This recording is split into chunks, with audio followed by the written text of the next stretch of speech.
갑니다. 오늘 우리가 함께 공부할 과는 11과인데요. 어느새 우리가 11과까지 왔습니다. 11과 제목은요. 그런데 예루살렘 성전은 재건되고 성경 공부 부흥이 일어나는 것을 보라. 이게 11과의 제목입니다. 자, 구약 1독 이제 우리 단 2과만 남기고 있거든요. 11과 12과면 이제 마무리하게 되는데 이 시점에 남아있는 성경, 구약의 성경 목록이 몇 권인지 아세요? 우리가 지금 창출, 민수, 사삼, 왕 역사를 따라서 쭉 공부해 오고 있는데 과연 이제 몇 개의 성경 목록만 남겨놓고 있는가? 성경을 갖고 계시면 맨 앞에 성경 목차를 한번 보시면요. 우리가 구약을 세 분류로 나눠서 역사서, 또 시가서, 예언서 이렇게 공부해 오고 있는데요. 구약을 한번 목차를 보시면 우리가 창세기부터 시작해서 우리가 지난 시간 열왕기 상하까지 공부했습니다. 그러면 역사서는 뭐가 남은 거죠? 열왕기 상하 이후에 이어지는 역대상하, 그리고 에스라, 느헤미야, 에스더 이렇게 5권이 남은 겁니다. 역대상하, 에스라, 느헤미야, 에스더가 남아있구나. 그러면 빨간색으로 와서 예언서는 무엇이 남아있느냐 보면 우리가 하박국, 스바냐 다 공부했고요. 바로 학개, 스가랴, 말라기 요 3권만 남겨놓고 있습니다. 즉 역사서 5권, 예언서 3권, 즉 8권인 거죠. 총 8권만 공부하면 이제 구약은 끝나게 됩니다. 그렇다면 우리 늘 해왔던 방식으로 5권의 역사서를 시간 순으로 정리하고 그 사이에 남아있는 3권의 예언서를 끼워 넣으면 남은 8권도 정리가 될 것 같습니다. 우리 지난 10과에서는요. 예레미야, 다니엘, 에스겔을 통해서 포로 시대를 공부했습니다. 포로 시대의 역사였거든요.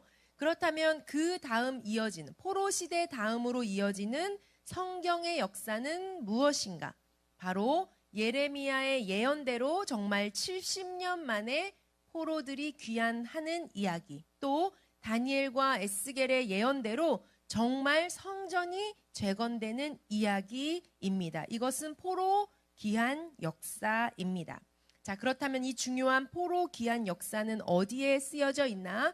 바로 에스라서입니다. 오늘의 포인트 한번 보시면요. 오늘의 포인트입니다. 첫 번째, 에스라의 전체 구조 알기. 자, 포로 귀환 시대의 실제 역사는 어디에 기록되어 있다? 에스라서에 기록되어 있다. 그렇기 때문에 에스라서의 전체 구조 알기. 두 번째는 에스라서에 연결되어 있는 성경 목록 위치를 좀 알자. 이게 무슨 말이라면 포로 귀환 역사는 에스라서에 기록되어 있기 때문에 이 에스라서를 기본으로 해서 남아있는 성경 목록들, 즉 7권을 자리를 찾아보자 하는 아이디어입니다. 세 번째는 남아있는 성경 목록 중에서 오늘은 역대상하를 공부하자. 이것이 오늘의 포인트입니다. 우리 화면 한번 보시면 우리가 지금까지 공부해온 순서거든요. 원래는 녹색, 노란색, 또 빨간색이어야 하는데 우리가 다 지나왔기 때문에 지금 검정색으로, 흑백으로 바뀌어져 있습니다. 맨 처음 구약을 시작하면서 구약을 시간 순서로 읽어보자 하고 출발했거든요. 그래서 출발해서 온 것이 창출, 민수, 사삼, 왕까지 왔다라는 거죠. 자, 그런데 왕정시대 이후에 포로시대까지 공부했지만 포로시대를 기록하고 있는 녹색의 역사서는 없었기 때문에 우리가 다니엘서, 에스겔서를 공부했었죠. 자, 창조시대를 지나서 모세시대를 지나서 사사시대를 거쳐 왕정시대까지 왔고 지난 시간 포로시대 공부했고 마지막 성경에 남은 역사는 포로 귀환 시대이다. 자, 이 포로 귀환 시대가 어디에 기록되어 있다? 에스라서에 기록되어 있다라고 했습니다. 우리 워크북 보셔서요. 149페이지 워크북 보시면 우리가 스카치 테이프 읽고 오늘 11과 공부를 시작해 보도록 하겠습니다. 화면을 보시고 또 책을 보시고 제가 한번 읽도록 하겠습니다. 지난 시간에 열왕기야 실제 역사 끝에다 예언서 예레미야, 다니엘, 에스겔이 주는 실제 역사 정보를 붙이는 작업을 했습니다. 그 다음 이야기는 무엇일까요? 정말 예언대로 되었더라 이겁니다. 누구의 예언이었습니까? 예레미야, 다니엘, 에스겔입니다. 이들의 예언대로 바사 왕 고레스는 왕이 되자마자 조서를 내려서 포로들에게 유다로 돌아가도 좋다는 명령을 내립니다. 이 칙령이 발표되자 고국으로 돌아가는 귀한 행렬이 시작되는데 이때 스룹바벨과 예수아가 리더였습니다. 귀한 백성들은 성전을 재건하기 시작합니다. 예언대로 회복이 이뤄지는 겁니다. 구원입니다. 자유가 왔습니다. 이 스토리가 기록되어 있는 책이 바로 에스라입니다. 그래서 에스라 하면 우리는 포로 귀환 시대의 실제 역사를 정리해 놓은 역사서지라고 생각할 줄 알아야 합니다. 이제 포로 귀환 시대의 역사의 근간인 에스라를 공부하려고 합니다. 워크북 150페이지 1번 보면요. 에스라에 써 있는 포로 귀환 시대 정보를 정리하고 우리가 그 스토리에 맞게 나머지 성경 목록들을 자리를 찾아보자라는 아이디어입니다. 그렇다면요. 우리 에스라서에 포로 귀환 역사가 담겨 있는데 어떤 내용인지 먼저는 제가 화면과 지도를 통해서 스토리로 간략하게 조금 설명해 보도록 하겠습니다. 자, 여전히 지금 무대는 두 개입니다. 무대 A 예루살렘, 무대 B 바벨론 땅이었는데 바벨론 포로로 끌려갔는데 정권이 누구로 바뀐 거예요? 페르시아로 바뀐 거예요. 자, 바벨론 포로 생활이었지만 지금은 바벨론이 페르시아에 망하게 되므로 페르시아가 저 땅을 지배하고 있구나. 무대는 여전히 두 개구나라고 생각하시면 됩니다. 자, 포로 귀환 시대는 어떤 책을 기본으로 놓고 공부한다? 바로 에스라입니다. 포로 귀환 역사는 에스라에 기록되어 있습니다. 자, 예언대로 바벨론은 멸망하게 되고 페르시아 왕 고레스는 포로들에게 돌아가도 좋다는 명령을 내립니다. 이 고레스 칙령으로 인해서 고국으로 돌아가는 행렬이 시작되는데 이때 처음으로 1차 포로가 돌아올 때 리더 역할을 한 사람이 바로 스룹바벨과 예수아입니다. 이들이 1차로 돌아오게 되고 BC 538년경 돌아온 이들이 한 일은 무엇이었냐? 자, 그동안 못했던 제사도 지내고 절기도 지키고 그리고 성전 재건을 시작하게 됩니다. 그런데 성전 재건을 열심히 하고 있었는데 중간에 방해가 생겨요. 그래서 성전 재건이 멈추게 되는데 이때 하나님께서 선지자를 보내셔서 성전 재건 계속해라고 격려하십니다. 이 선지자가 누구냐? 바로 빨간색 예언서죠. 학계 스가랴 선지서가 이때 등장합니다. 이때 활동한 예언자들이라는 거죠. 그래서 요 포로 귀환 시대에 학계 스가랴 예언서가 끼어 들어가는 것입니다. 자, 이 학계 스가랴의 격려로 성전 완공하게 되었는데요. 성전 완공한 이후에 이쪽 무대 B에서 한 사건이 발생하게 되는데 우리가 한 번쯤 들어보셨던 에스더 사건이 이 페르시아 땅에서 일어나게 됩니다. 그래서 이 에스더는 실제 있었던 역사 기록, 포로 귀환 시대에 있었던 일 해서 에스라서 밑에 종속 목록으로 붙게 됩니다.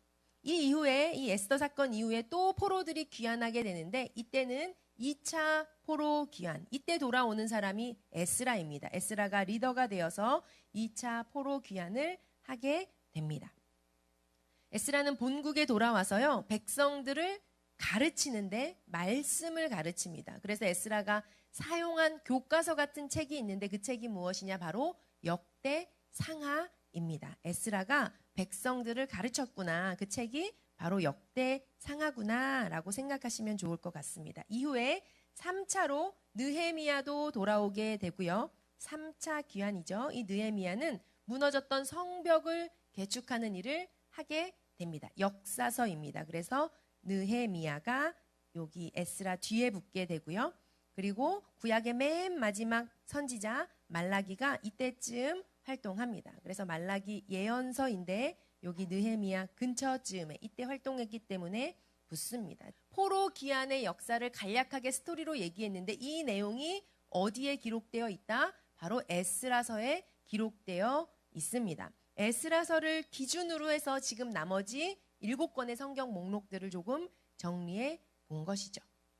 그러면요, 우리 워크북 151페이지 보시면 에스라서에 담겨 있는 포로 귀환 역사의 스토리에 연결되는 성경 목록을 좀 자리를 다시 한번 정리해 보자라고 기록되어 있습니다. 즉 방금 한 이야기를요. 우리가 표로 한번 정리하는 거거든요. 포로 귀환 역사를 1번부터 11번까지 순서대로 정리해 본 것입니다. 이 내용은 다 어디에 기록되어 있다? 에스라서에 기록되어 있습니다. 1번 고레스가 칙령을 내립니다. 그래서 포로 귀환 역사가 시작이 되는 거죠. 두 번째로 1차 포로 귀환의 리더는 누구였다? 스룹바벨과 예수아가 중심이 되어서 돌아오게 되었다. 자, 3번 귀환해서 즉 본국으로 돌아와서 그들이 한 일이 무엇이다? 제사, 절기 그리고 정체성을 확인하는 거죠. 아, 우리는 하나님을 예배하는 백성이다라는 거죠. 자, 그리고 또 뭘 하죠? 성전 재건을 시작합니다. 돌아와 보니까 성전이 무너져 있잖아요. 그 성전 재건을 시작하죠. 다섯 번째, 그런데 누가 사마리아인들의 방해로 성전 재건이 멈추게 됩니다. 이때 하나님께서 학개와 스가랴 선지자를 보내셔서 재건해라 라고 격려하세요. 자, 그 다음으로 이어지는 스토리는 그리하여 성전을 완공하게 되고 그 다음에 2차로 에스라가 포로 귀환 돌아오게 되는 스토리. 이게 8번입니다. 9번은요. 에스라가 사람들을 모아요. 혼자 오는 게 아니잖아요. 2차로 저와 함께 갈 사람하고 모읍니다. 그리고 10번 2차로 포로들이 돌아오는 스토리. 이게 에스라서에 기록되어 있고요. 11번 돌아온 에스라는 뭘 했다 그랬죠? 백성들에게 말씀을 가르쳤습니다. 그 말씀을 가르친 책이 무엇이냐? 역대상하라는 책이었고요. 그리고 이후에 3차로 느헤미야도 돌아오게 되고 그리고 구약의 맨 마지막 예언자 말라기도 활동하는 스토리가 이어진다. 자, 포로 귀환 시대 역사를 이렇게 틀을 잡지 않고 보면 조금 헷갈릴 수 있기 때문에 우리가 1번부터 11번까지 에스라서에 있는 내용을 표로 한번 정리해 본 것입니다. 우리 에스라서를 가서 포로 귀환 역사가 실제로 이 흐름으로 흘러왔는지 한번 확인해 보도록 하겠습니다. 에스라서 1장 1절 보도록 하겠습니다. 에스라서는 역대상하 뒤에 있고요. 자, 에스라 1장 1절 보겠습니다. 어떻게 시작하고 있죠?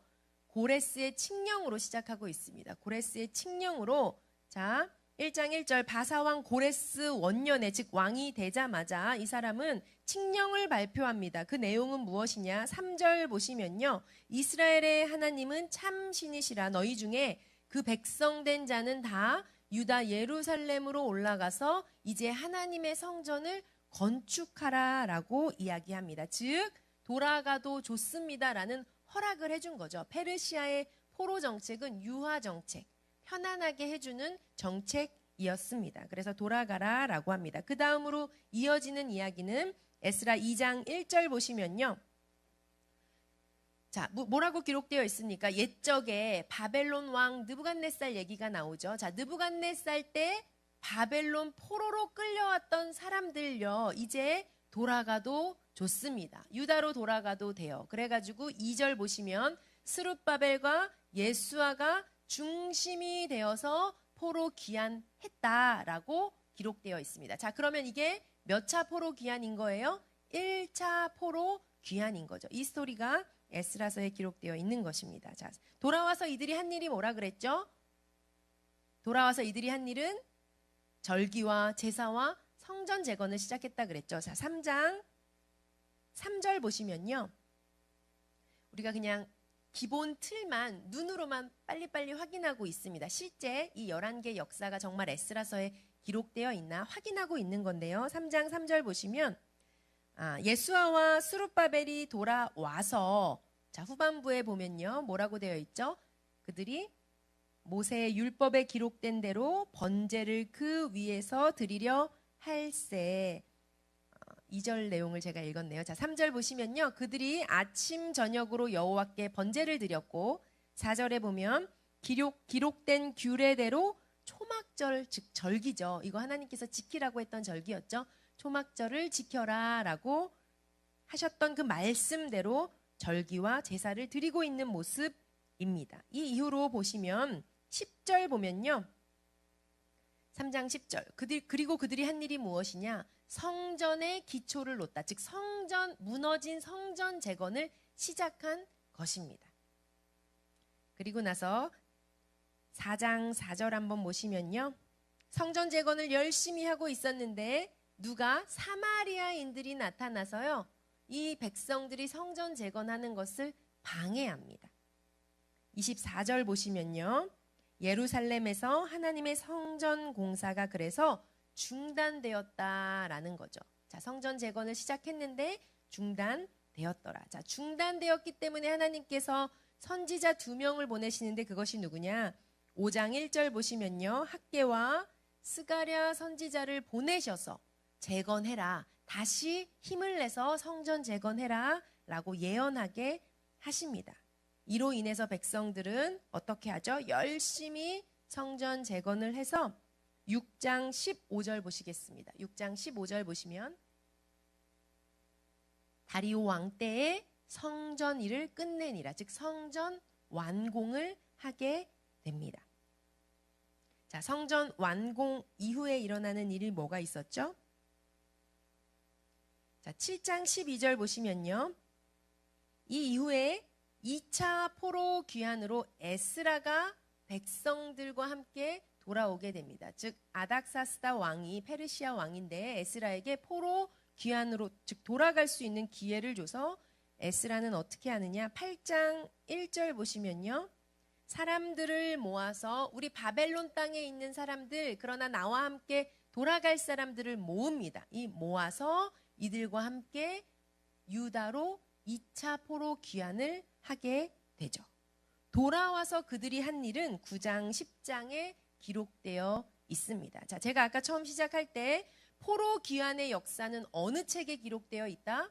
에스라서에 기록되어 있다라고 했습니다. 이 에스라서의 정보를 우리가 기준 삼아서 포로 귀환 역사를 11개의 표로 우리가 정리해 본 거죠. 우리 다시 한번 151페이지에 있는 워크북의 내용 네모표를 조금 채워보면서 우리가 포로 귀환 역사를 정리해 봤으면 좋겠습니다. 이것이 기본 틀이고요. 이게 기본 틀이기 때문에 12과까지도 에스라서를 중점으로 포로 귀환 역사를 순서대로 공부하게 됩니다. 자, 우리가 눈으로 확인했듯이 1번 뭐였죠? 포로 귀환은 어떻게 시작됐어요? 고레스의 칙령으로 시작되었습니다. 자, 이 일은 어디서 일어난 일이죠? 고레스는 페르시아 왕, 즉 페르시아 땅에서 칙령 발표를 한 거죠. 그렇다면 무대 A예요? 무대 B예요? 무대 B, 페르시아 땅에서 일어난 일입니다. 자, 그렇기 때문에 고레스의 칙령으로 1차 리더 누가 돌아온다고요? 스룹바벨과 예수아를 중심으로 사람들이 돌아옵니다. 이것이 1차 귀환이죠. 그럼 이 무대는 어디에서 발생하는 일이죠? 무대 B에 있던 사람들이 지금 이동을 하는 거죠. 어디로? 무대 A로. 그래서 장소는 무대 B에서 무대 A로 이동하게 되었다. 자, 세 번째는요. 돌아온 그들이 한 일은 무엇이었다? 제사와 절기를 지킴으로 우리는 하나님 나라 백성입니다. 라는 것을 확인했죠. 자, 이 일은 어디서 일어난 일이에요? 무대 A 예루살렘에서 일어난 일입니다. 자, 장소가 무대가 2개이기 때문에 우리가 지금 무대 A냐 무대 B냐를 확인하고 있는데요. 네 번째, 돌아와서 이들이 한 일이 무엇이냐? 성전 재건을 시작합니다. 이 내용이 에스라서에 기록되어 있었죠. 장소는 여전히 어디예요? 예루살렘에서 일어나고 있는 일입니다. 무대 A. 자, 다섯 번째, 그 다음으로 이어지는 것은 성전 재건 열심히 하고 있었는데 사마리아인들이 갑자기 와서 방해합니다. 못하게 해요. 이 일도 무대 A에서 일어난 일이죠.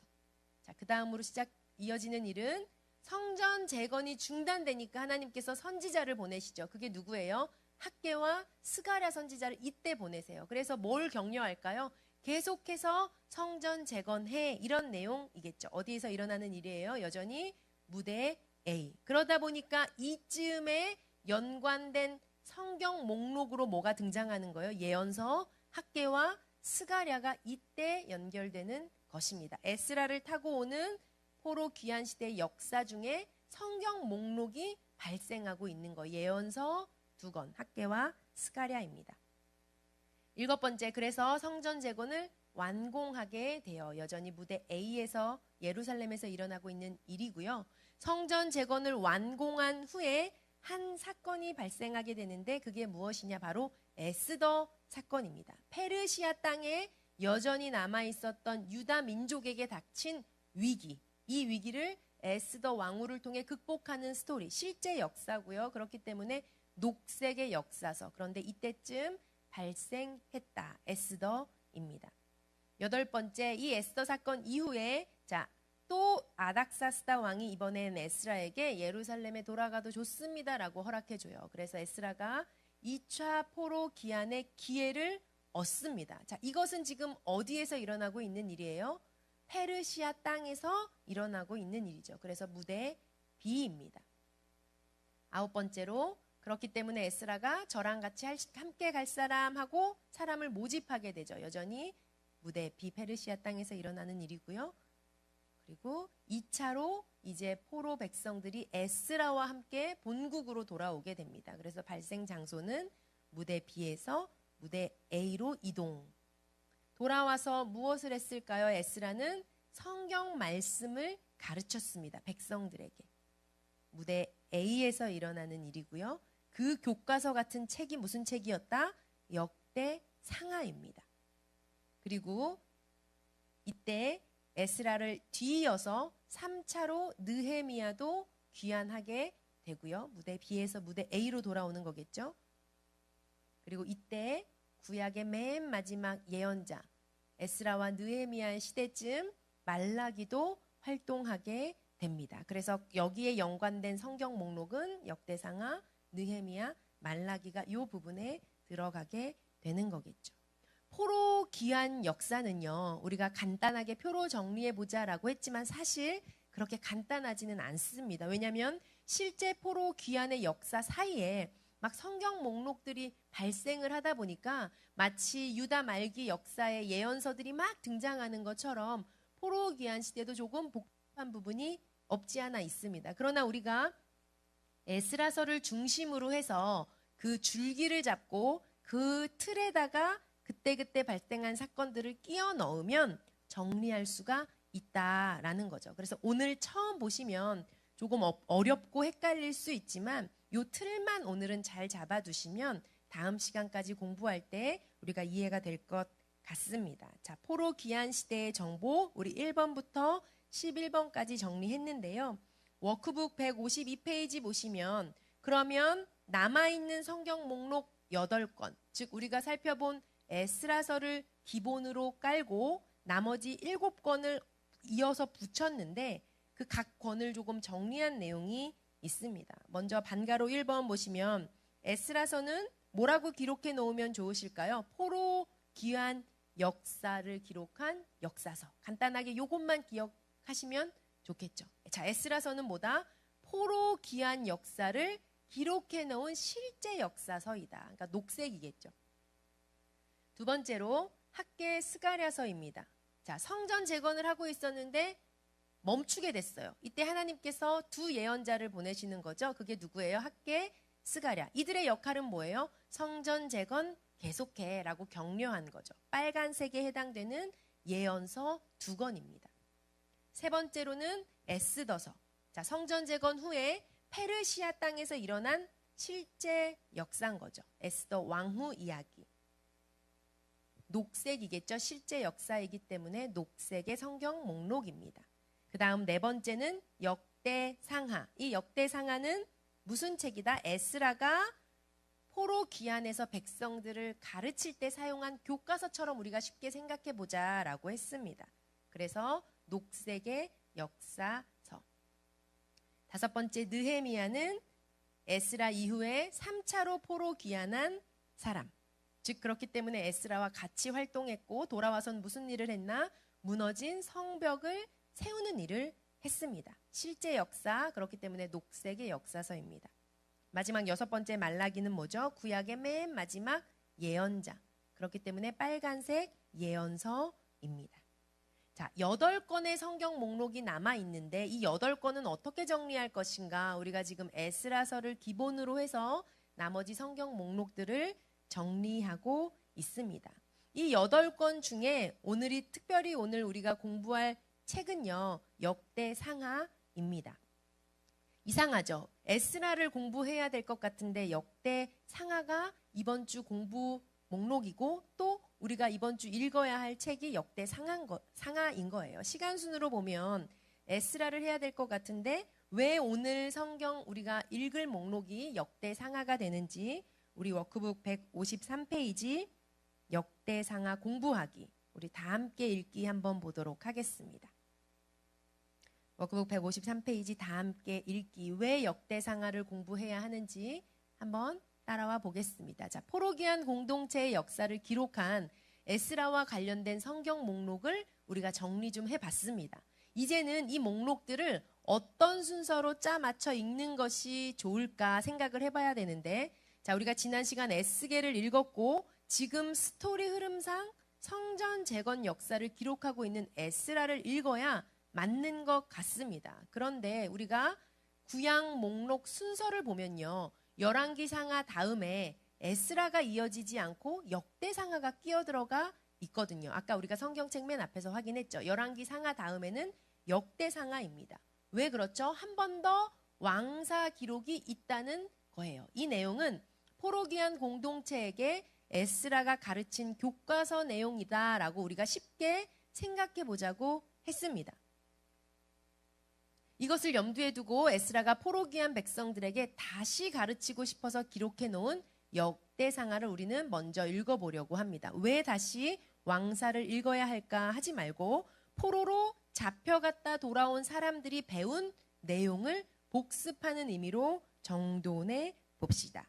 자, 사실은 역사 흐름상은 안 읽어도 되는 것 같지만 한 번 더 읽는 셈 되는 거예요. 그러나 중요한 것은 포로 공동체가 신약으로 이어지는 주인공들이거든요. 이들이 그 주인공이라는 점을 감안할 때 그들의 역사를 한번 정돈하는 것은 의의가 있을 것입니다. 이렇게 포로 공동체의 역사 흐름 목록을 이어 놓으면 순서가 데라느가 되는 것입니다. 자, 우리 창출 민수 사사망 데라느 기억나시죠? 그 데라느가 되는 것이죠. 자, 우리 그러면 워크북 153페이지 반가로 1번 역대 상하와 즉 열왕기 상하 그 다음에 역대 상하 그리고 에스라로 성경은 이어지거든요. 우리 에스라의 맨 첫 시작이 무슨 내용이었죠? 아까 확인했을 때 고레스의 칙령으로 시작했죠. 우리 역대하 한번 가서 보도록 하겠습니다. 역대하 36장입니다. 역대하 36장 22절 한번 보시겠어요?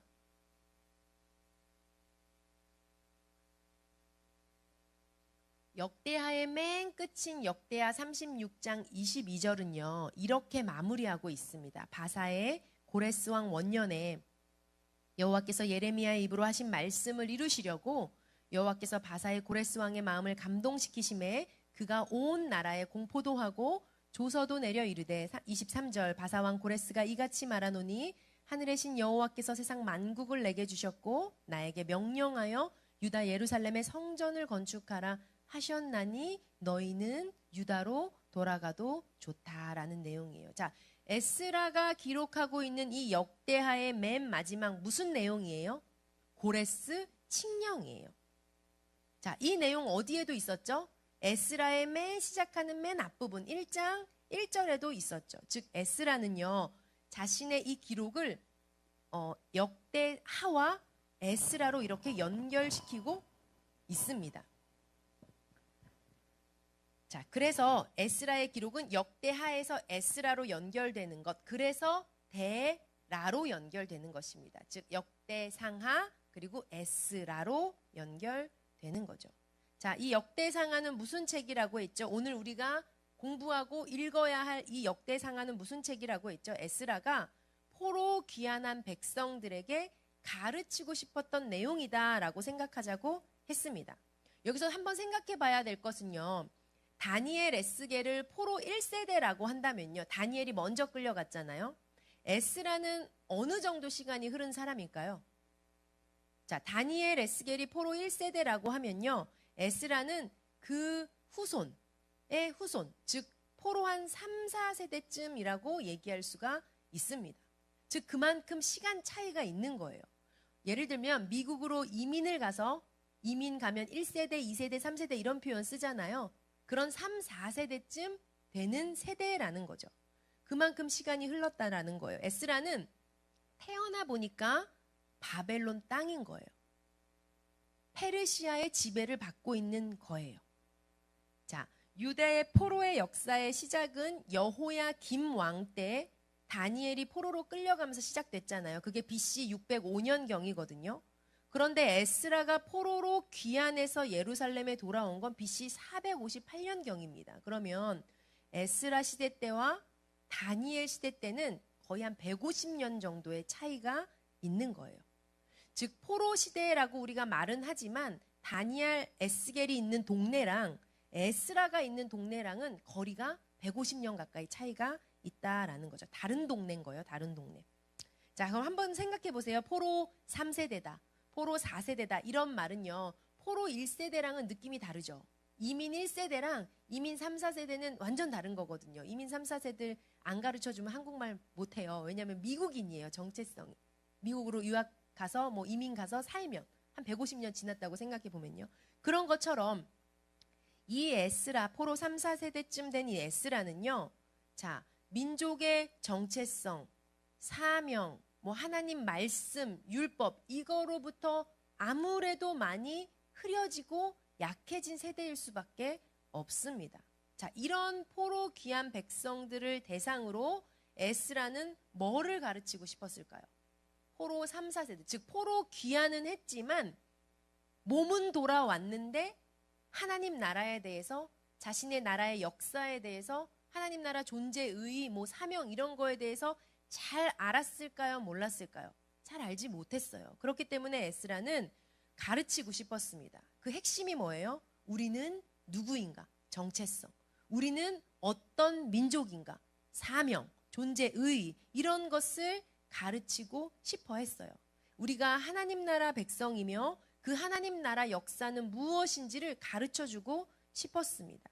그래서 그것을 기록한 내용이 바로 역대상하예요. 아주 중요한 책이라고 할 수가 있습니다.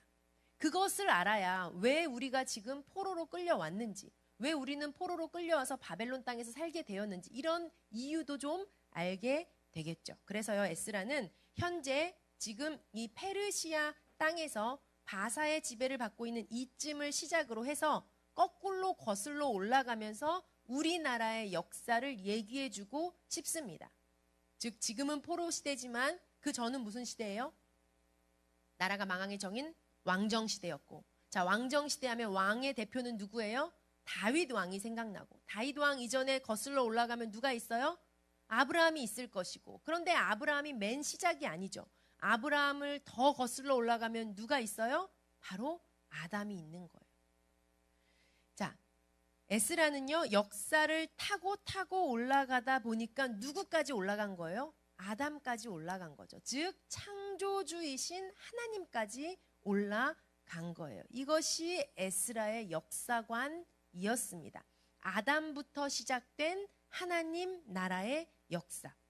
우리는 아담을 창조하신 그 창조주 하나님의 백성. 이게 에스라가 깨닫고 가르치고 싶었던 역사였습니다. 그런데 한번 생각해 보세요. 아담부터 쭉 기록하려면 내용이 얼마나 많겠어요. 그래서 역사를 가장 간단하게 함축해서 기록하는 방법 뭐가 있죠?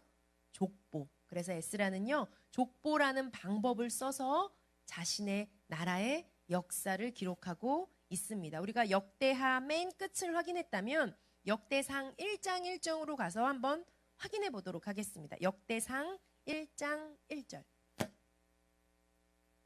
자, 역대상은요 쉽게 읽을 수 있는 책은 아니었습니다. 왜 그러냐? 족보가 그냥 시작하자마자 나오거든요. 우리가 별로 좋아하지 않는 족보. 그러나 우리가 구약 역사를 공부하면서 족보에 대해서 공부했습니다. 족보의 의의가 무엇인지. 그리고 에스라가 지금 왜 아담부터 시작하고 있는지 의의를 알았기 때문에 정말 가치 있는 책으로 우리가 좀 다른 눈으로 볼 수 있을 것 같습니다. 지금 어떻게 시작하고 있어요?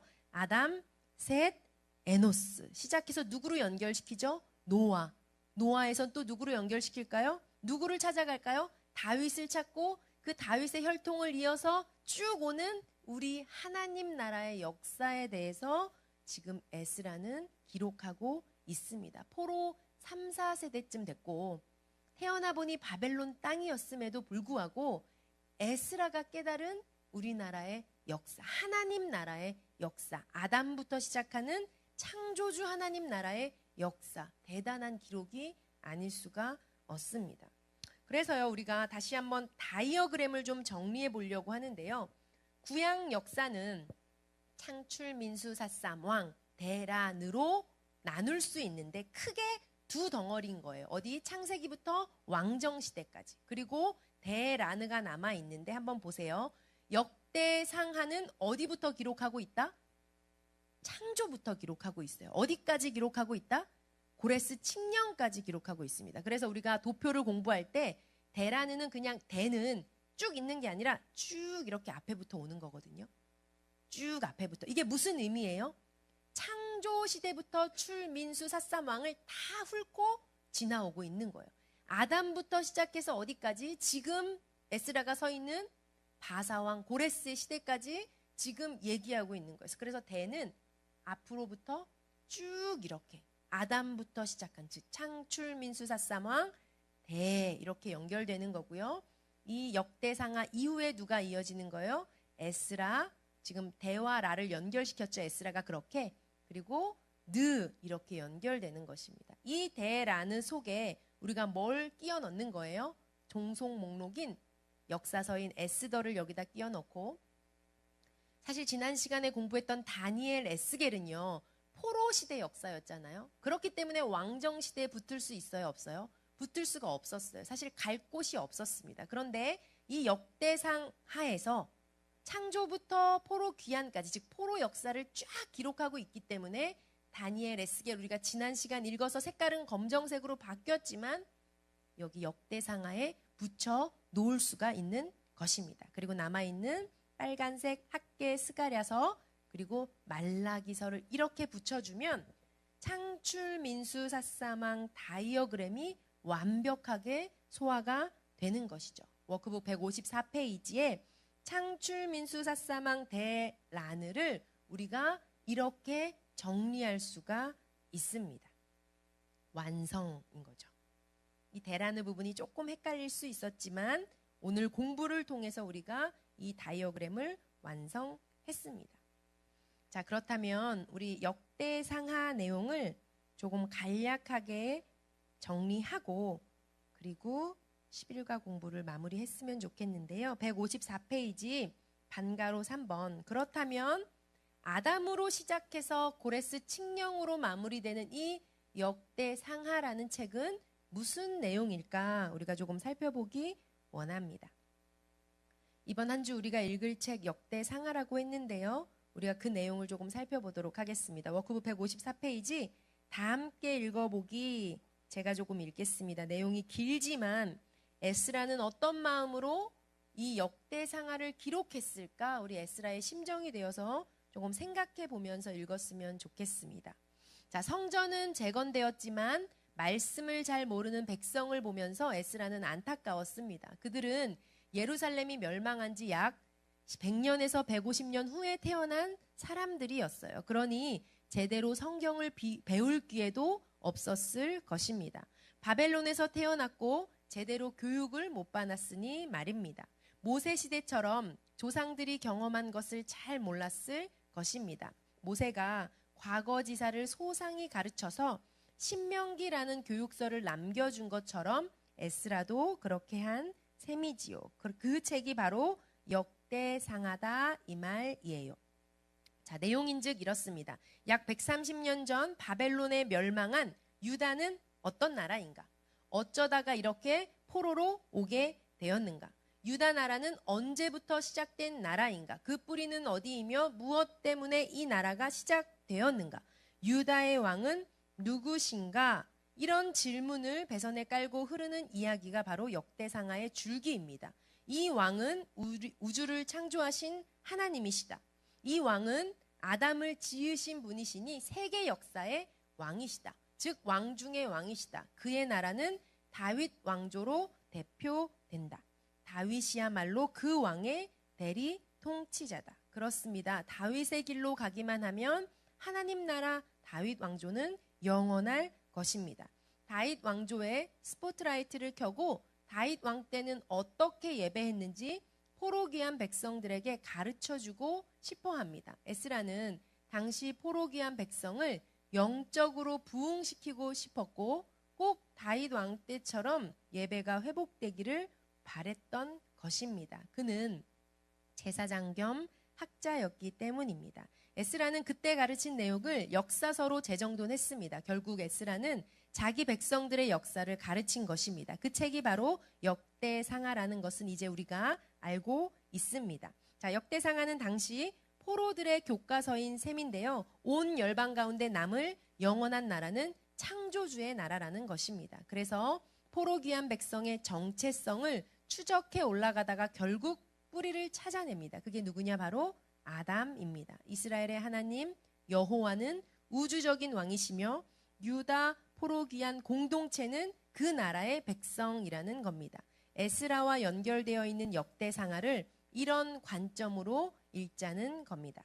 역대상하는 크게 네 부분으로 구성되어 있습니다. 얼핏 보면 열왕기상하를 복습하는 것 같습니다. 그런데 반드시 아주 분명히 다른 점이 있습니다. 즉 솔로몬 왕 이야기부터 바벨론 포로까지를 다루고 있는 열왕기 기록에 비해 범위가 어떻게 되죠? 창조부터 고레스 칙령이라는 아주 긴 역사를 다루고 있습니다.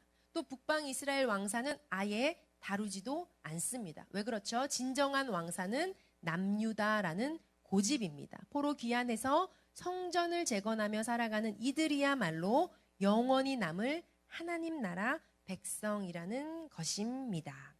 자, 우리 역대상하 크게 네 부분으로 구성되어 있는데요. 그 내용을 간략하게 조금 정리해 보도록 하겠습니다. 먼저 역대상 1장에서 9장까지 내용은 무엇이냐? 우리가 시작은 무엇으로 한다고 확인했죠?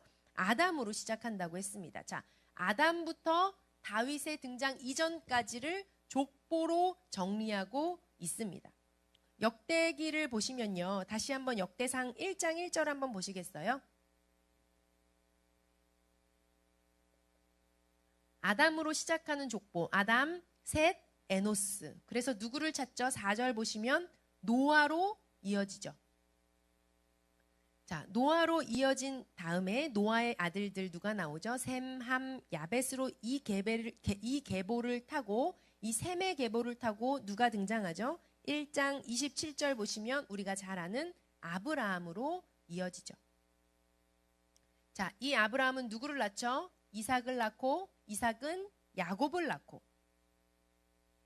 이 야곱의 이름이 이스라엘인데 자, 2장 1절로 오시면요. 이 야곱의 아들들 중에 우리가 아는 유다가 등장합니다. 2장 3절 보시면 유다의 아들들은 해서 누구 얘기가 나오냐면 2장 5절에 베레스가 나옵니다.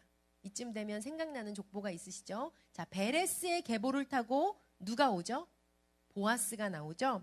그래서 12절 보시면 2장 12절 이 베레스의 계보로 보아스가 나오고 이 보아스는 룻과 결혼해서 누구를 낳아요? 오벳을 낳고 오벳은 이새를 낳고 이 계보를 타고 바로 다윗이 나오는 거죠.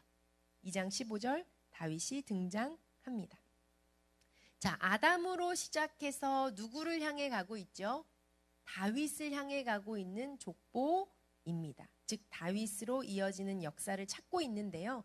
자, 1장 9장까지는 다윗 이전까지의 족보 내용을 다루면서 역대기를 기록하고 있습니다. 자, 관련된 성경 범위로는요. 자, 아담부터 다윗까지라고 하면 우리가 창출 민수 사삼왕으로 따지면 어디가 될까요?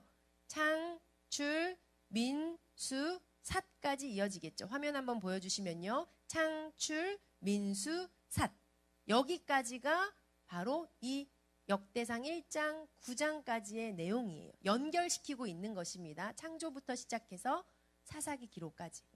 자, 그 다음으로 등장하는 내용은 바로 다윗 왕의 역사입니다. 에스라는요, 다윗을 찾아내더니 다윗 역사를 크게 부각시키면서 얘기하고 있어요. 왜 다윗이 중요할까요? 에스라는 돌아온 포로 귀한 백성들이 뭘 하길 원했어요?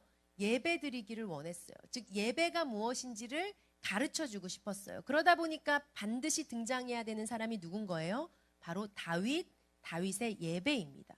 포로 귀환에서 돌아온 백성들이 예배 드리는 거 잘 몰랐어요. 본국으로 돌아와 보니까 성전 건물은 지어져 있는데 그 안에서 예배를 어떻게 드려야 하는지 잘 알지 못했습니다. 그렇기 때문에 이 예배 문화를 확립하기 위해서 에스라는 누구를 찾아낸다? 다윗을 찾아내고 다윗 이야기를 하고 있습니다. 그리고 성전 이야기를 많이 하고 성전 이야기를 하다 보니까 누가 등장할까요? 레위인에 대해서도 초점을 맞추고 있습니다. 즉 사사시대 어두운 배경 속에서도 다윗이 예배 문화를 세워갔잖아요. 마치 그런 것처럼 포로 귀환한 공동체도 예배를 회복하기 위해서 다윗 역사를 쓰고 있습니다. 그러면 관련된 성경 범위는 뭐가 되는 거죠? 다윗의 이야기는 어디에 기록되어 있죠? 사무엘 상하에 많이 기록되어 있죠. 그래서 역대상 10장에서 29장까지는 우리가 사무엘 상하의 스토리라고 생각하면 연결 지으면 좋을 것 같습니다. 그러나 이 사무엘 상하 말고 또 다윗의 이야기 어디에 기록되어 있죠? 다윗의 영적인 고백들인 시편이 있었죠.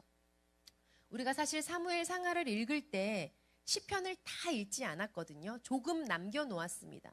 어떤 그 다윗의 상황 때 발견한 시편들을 연결해서 읽었지만 특별히 우리가 성전에 관련된 시편들은 조금 남겨놨었습니다. 왜 그러냐면 이 역대상을 읽으면서 이때 등장하는 다윗 스토리를 읽으면서 특별히 에스라가 강조하고 있는 성전에 관련된 것은, 즉 성전에 관련된 시편은 여기에 끼어서 읽기 위해서 우리가 시편을 조금 나누어 두었습니다. 그래서 역대상 10장부터 29장까지는 다윗의 초점을 맞춰서 기록하고 있고 성경 범위는 사무엘 상하이며 우리는 이번 주에 역대상을 읽으면서 이 부분에서 남은 시편 목록을 끼어 읽으려고 합니다.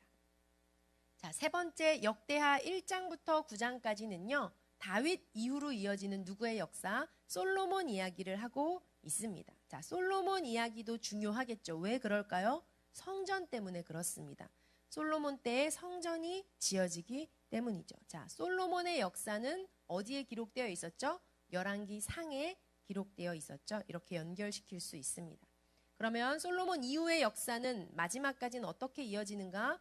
솔로몬 이후에 이어지는 왕들의 이야기, 그리고 맨 마지막 고레스 칙령으로 마무리하고 있는 것이 역대하의 마무리입니다. 그러면 뭐랑 연결되는 거죠? 열왕기 하의 스토리와 에스라 앞부분과 같은 거죠. 자, 솔로몬 이후의 왕들의 역사는 우리가 사실 이미 공부를 했죠. 어디서 공부했습니까? 열왕기 상하에서 공부를 했어요. 그런데 한번 생각해 보세요. 열왕기 상하는 남쪽과 북쪽 중에 누구 얘기를 많이 했죠? 북쪽 얘기를 많이 했습니다. 왜 그렇죠? 나라가 망하게 한 주범 누구냐? 이런 관점을 가지고 쓰다 보니까 북쪽의 여로보암 얘기, 북쪽의 아합 얘기를 할 수밖에 없었어요. 자, 멸망의 책임 누구에게 있다? 누가 크다? 북쪽이다라고 얘기하고 싶었던 거죠. 그런데 역대하는요, 나라가 딱 솔로몬 이후에 분열된 이후에 여로보암, 르호보암으로 나뉘는데 이때 이후로 누구 얘기만 하냐면 북쪽은 싹 잘라버리고 남쪽 왕들의 역사만 의도적으로 기록하고 있습니다. 에스라의 의도적인 관점인 거죠. 그래서 솔로몬 이후는 어떻게 이어질까요? 르호보암, 아비야, 아사 이렇게 남쪽의 왕들의 역사만 기록하고 있습니다. 다윗 왕의 혈통으로 이어지는 역사, 이것을 강조하고 있는 거죠. 그래서 우리가 역대하 한번 마무리 보시면요. 역대하의 솔로몬 이후에 유다의 왕들의 이름이 쭉 등장하면서 역대하 35장 한번 보시면요. 우리가 잘 아는 유다 말기의 왕 누가 등장해요? 요시야가 등장하고 요시야 다음에는 누가 등장하죠?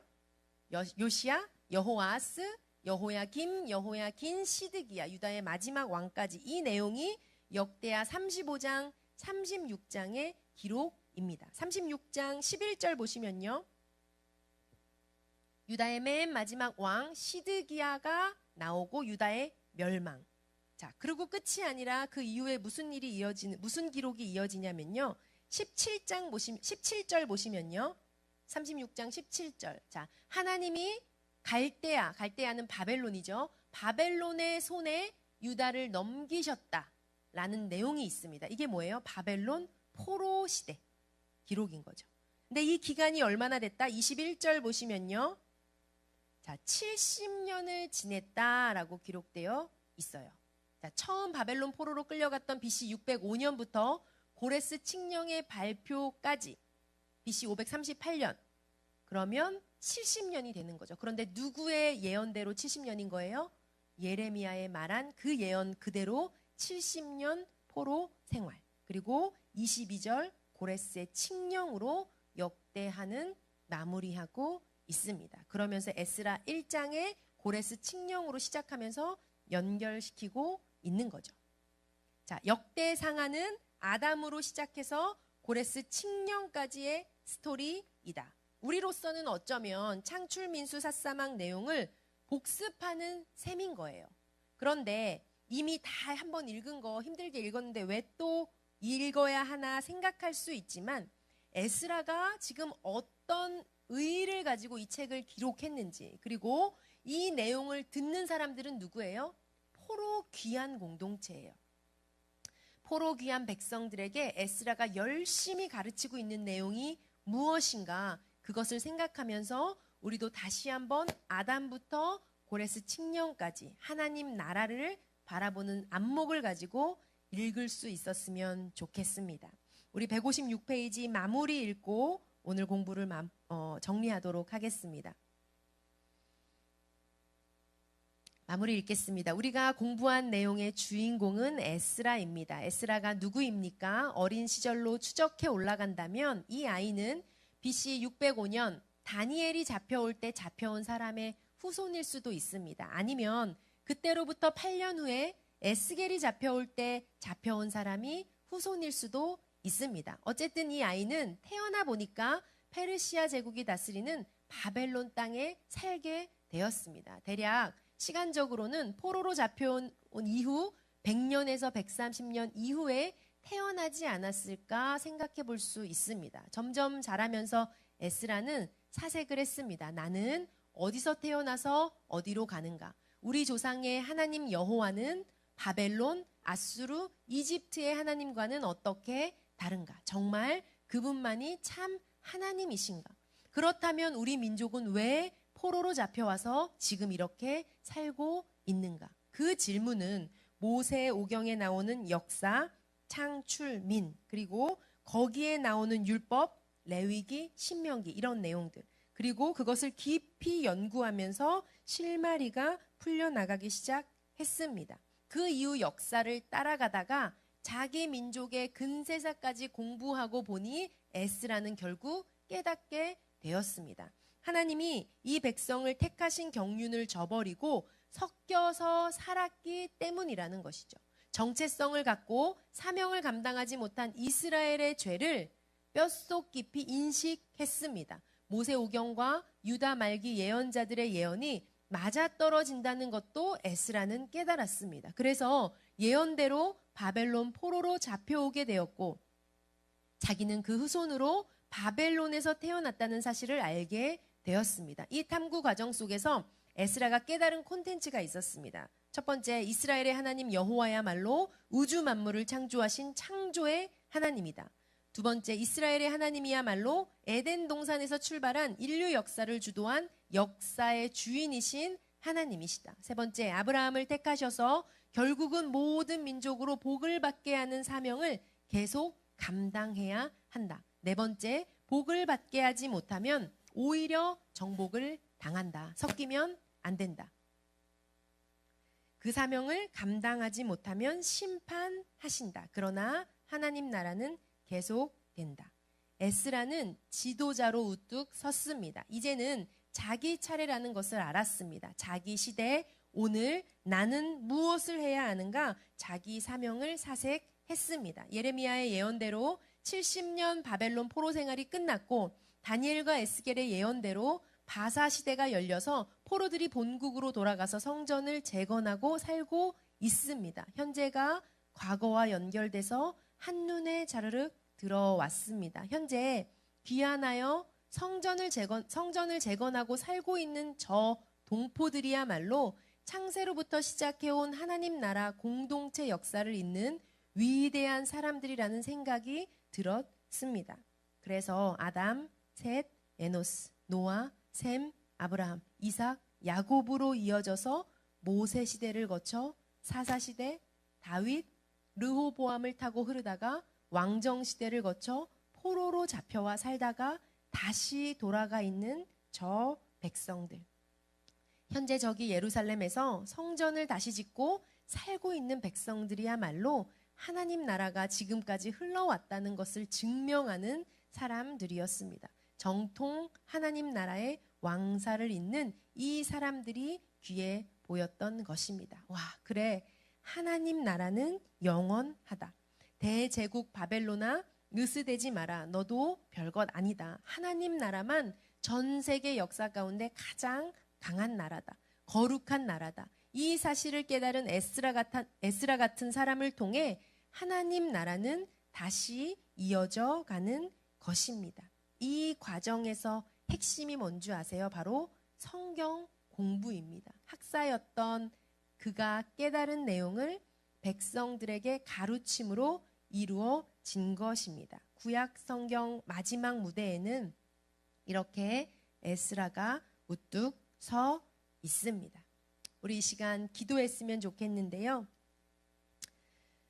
에스라가 포로 귀환해서 백성들을, 즉 포로 귀한 백성들에게 가르친 내용, 역대상하 내용입니다. 그냥 읽으면 어떤 책인지 어렵게만 느껴질 수 있습니다. 왜냐하면 계속해서 족보를 정리하고 있고요. 그런데 한번 다시 생각해 보면 에스라는 무슨 마음으로 이런 책을 기록했을까? 그리고 포로 3, 4세쯤 되는 이 에스라가 낯선 땅에서 어떻게 이런 기록을 남길 수 있었을까? 에스라는 낯선 땅이었고 포로 신분이었지만 무엇을 한 겁니까? 바로 말씀을 공부한 사람이었습니다. 모세의 오경을 공부했고 하나님의 말씀과 율법을 공부하고 역사를 공부하다 보니까 깨달은 것이 무엇이에요? 아, 하나님 나라는 영원하다. 하나님은 지금도 일하고 계신다라는 것을 깨닫고 그것을 기록으로 남긴 것입니다. 우리가 한 주간 역대상하를 읽으며 우리에게 하나님이 동일한 마음을 주셨으면 좋겠습니다. 우리가 하나님을 깊이 알고 우리 삶 가운데 하나님 나라를 향한 눈이 열리는 방법이 무엇입니까? 바로 말씀을 깊이 읽고 말씀을 깊이 묵상하고 연구할 때 하나님께서 우리도 에스라처럼 우리의 눈을 열어주실 줄로 믿습니다. 이 시간 기도할 때 하나님, 나의 눈을 열어 영원하신 하나님 나라를 바라보게 하여 주시옵소서. 하나님의 말씀을 사모하고 말씀을 읽을 때 성령님 우리 가운데 우리의 눈을 비춰주셔서 밝혀주셔서 하나님 우리의 눈이 하나님 나라를 향해 열리게 도와주시고 또 성령님 우리의 마음을 감동시켜 주셔서 우리의 마음이 삶이 이 시대 가운데 주님 나에게 말씀하시는 것이 무엇인지 깨달아 알아 에스라처럼 사명 감당하는 자가 되게 도와 주시옵소서. 우리 시간 사모하는 마음을 가지고 주여 한번 부르짖고 주님 앞에 나아가도록 하겠습니다.